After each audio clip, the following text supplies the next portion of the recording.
As the dazed and wounded survivors of Pickett's charge streamed back across the field, General Lee rode out through the smoke and dust to console and rally his men. Exhausted men hobbled along, anguished, crippled, some using rifles or each other as crutches. Although Lee's words gave comfort, the vivid memories of this defeat remained. J.H. Moore of the 7th Tennessee remembered, as the charging column neared the Emmetsburg road, volley after volley of small arms aided with dreadful effect in thinning our ranks. We reached the first fence and clambered over. The time it took to climb to the top of the fence seemed to me an age of suspense. It was not a leaping over, it was rather an insensible tumbling to the ground in nervous hope of escaping the missiles that buried themselves in falling victims in the ground and in the fence against which they rattled with the distinctness of large raindrops pattering on a roof. James Clay of the 18th Virginia remembered, I was struck down by a fragment of shell about 100 yards from the clump of trees. Semi-conscious, my blood almost blinding me, I stumbled and fell among some rocks, severely injuring my knee.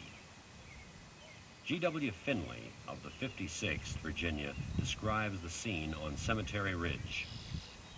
The Federal gunners stood manfully to their guns. I never saw more gallant bearing in any men.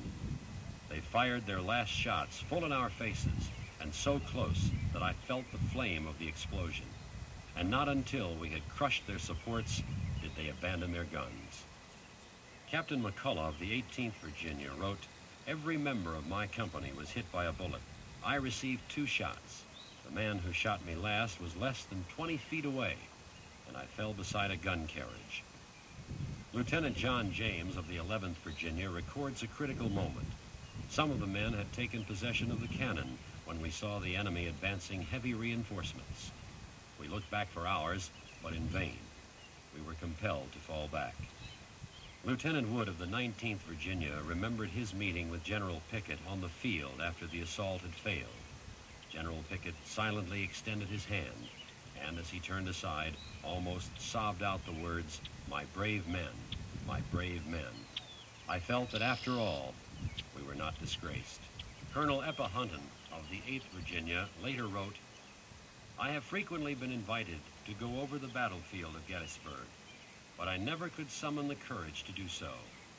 If I were to go over the line of our charge, I would say, here fell Captain Green, here fell Captain Bissell, here fell Captain Grayson, here fell Captain Ayres, and a host of others.